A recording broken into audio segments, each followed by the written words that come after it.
প্রিয় বিনিয়োগকারী, আসসালামু আলাইকুম। মোহাম্মদ এমান হাসান বলছি। আশা করি সবাই ভালো আছেন। আজকের টপিক প্রায় 100 বছর আগের একজন বিখ্যাত ট্রেডারকে নিয়ে। 1929 সাল স্টক মার্কেটে ভয়ঙ্কর ক্রাশ হয়েছে। চারদিকে হাহাকার, সবাই যখন নিঃস্ব হচ্ছে, ঠিক তখন একজন মানুষ মার্কেট থেকে $100 মিলিয়ন, তা আজকের দিনের হিসেবে প্রায় $1.5 বিলিয়ন বা 18,000 কোটি টাকার মতো ইনফ্লেশন ধরলে প্রফিট করে বেরিয়ে গেলেন। তার নাম জেসি লিভারমোর।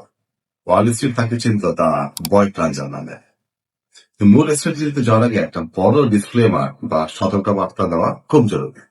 আপনি যদি ওয়ারেন বাফের মতো ভ্যালু ইনভেস্টর হন বা long term buy and hold মেথডে বিশ্বাস করেন, তাহলে এই ভিডিওটি আপনার জন্য না। জেসি লিভারমোর কোনো ইনভেস্টর ছিলেন না, তিনি ছিলেন একজন পিওর ট্রেডার। তিনি কোম্পানির ফান্ডামেন্টাল বা ব্যালেন্স শিট এগুলো দেখতেনই না।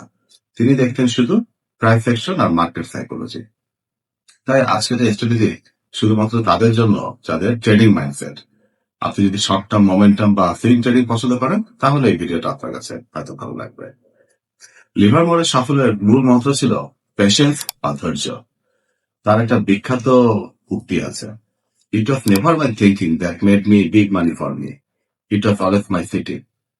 মানে, আমার চিন্তা আমাকে অনেক টাকা এনে দেয়নি, আমার চুপচাপ বসে থাকা বা ধৈর্যই আমাকে বড়লোক বানিয়েছে।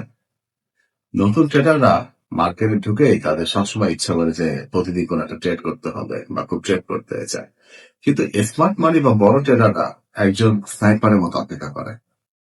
লিভারমোর বলতেন, যতক্ষণ না মার্কেট আমার শর্তে আসছে ততক্ষণ আমি ট্রেডে ঢুকবো না। এই সিটিং বা চুপচাপ যে বসে থাকা, এটাই হলো একটা বিগ স্কিল, কিছু না করাটা। এখন আসি মেইন স্ট্র্যাটেজিতে, যার নাম পিরামিডিং। উনি এটা ফলো করতেন। মনে করেন আপনি 10 লাখ টাকা দিয়ে ট্রেড করবেন। সাধারণ মানুষ কি করে, একবারে 10 লাখ টাকা শেয়ার কিনে ফেলেন। কিন্তু লিভারমোর এটা কখনোই করতেন না। তিনি প্রথমে একটা টেস্ট ট্রেড করত। ধরেন মাত্র 2 লাখ, যদি 10 লাখ টাকা থাকে, 2 লাখ টাকা শেয়ার কিনল। এটাকে তিনি বলতেন মার্কেট প্রোব বা টোপ ফেলা, বসির টোপের মতো। যদি শেয়ারের দাম কমে যায়, তিনি সাথে সাথে লস মেনে নিয়ে বেরিয়ে যেতেন। তার নিয়ম ছিল লুজারদের দ্রুত বিদায় করে ফেলা পোর্টফোলিও থেকে। যদি দাম বাড়ে, তার মানে তার অ্যানালাইসিস ঠিক ছিল, প্রেডিকশন ঠিক ছিল, তখন তিনি কনফিডেন্স পেতেন এবং আরো 2 লক্ষ টাকা টাকা অ্যাড করতেন। প্রাইস যখন আরো বাড়তো, তিনি তখন পজিশন আরো বাড়াতে থাকতো সেই স্টকটাতে। এইভাবে তিনি উইনিং ট্রেডে টাকা বাড়াতো এবং এই যে ধাপে ধাপে টাকা বাড়ানো, এটাকে বলতো পিরামিডে। আমরা সাধারণত রিটেল ট্রেডারটা ঠিক উল্টাতে করি। প্রাইস কমলে আমরা লসে থাকা শেয়ার এভারেজ করি, তাই না? লিভারমোর বলতেন, কখনো লুজিং ট্রেড এভারেজ করবেন না, বরং উইনিং ট্রেড পিরামিড করো, মানে বাড়াতে থাকো। আর সবচেয়ে গুরুত্বপূর্ণ প্রশ্ন, উনি এন্ট্রি নিতেন কখন? উনি অপেক্ষা করতেন কোন পাইভিটাল পয়েন্টের জন্য, অর্থাৎ এমন একটা প্রাইস লেভেল যেটা ভাঙলে মার্কেট রকেটের মতো ছুটবে। এখানে একটা বড় ফাঁদ আছে।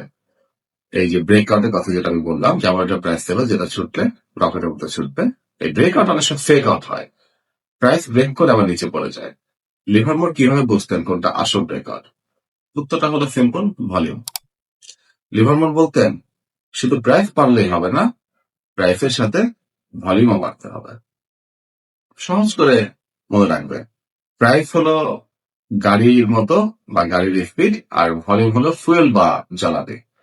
ফুয়েল ছাড়া গাড়ি বেশি দূর যাবে না, স্পিড বেশি থাকলে ওটা টিকতে পারবে না। যদি দেখেন রেজিস্ট্যান্স ব্রেক করছে কিন্তু ভলিউম ড্রাই বা কম, তাহলে সেটা থেকে দূরে থাকো, ওটা স্পার্ক মানে ট্রাপ হওয়ার সম্ভাবনা বেশি।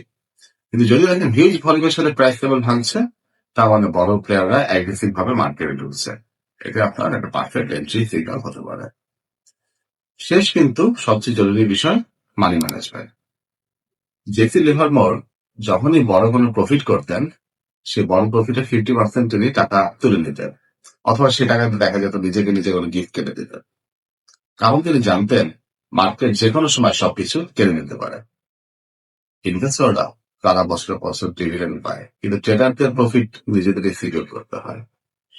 তো প্রিয় বিনিয়োগকারী, এই যে কন্ট্রোভার্সিয়াল স্ট্র্যাটেজি জেসি লিভারমোরের, এই স্ট্র্যাটেজিটাকে যদি সামারি করি, এই প্রথম জিনিস হচ্ছে এটা ইনভেস্টরদের জন্য প্রযোজ্য নয়, যারা অ্যাক্টিভ ট্রেডার তাদের জন্য ঠিক আছে।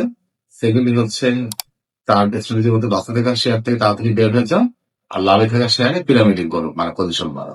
আর থার্ড হচ্ছে ব্রেকআউট হলেই শুধু কেনা যাবে না, ব্রেকআউটের সাথে ভলিউমও থাকতে হবে।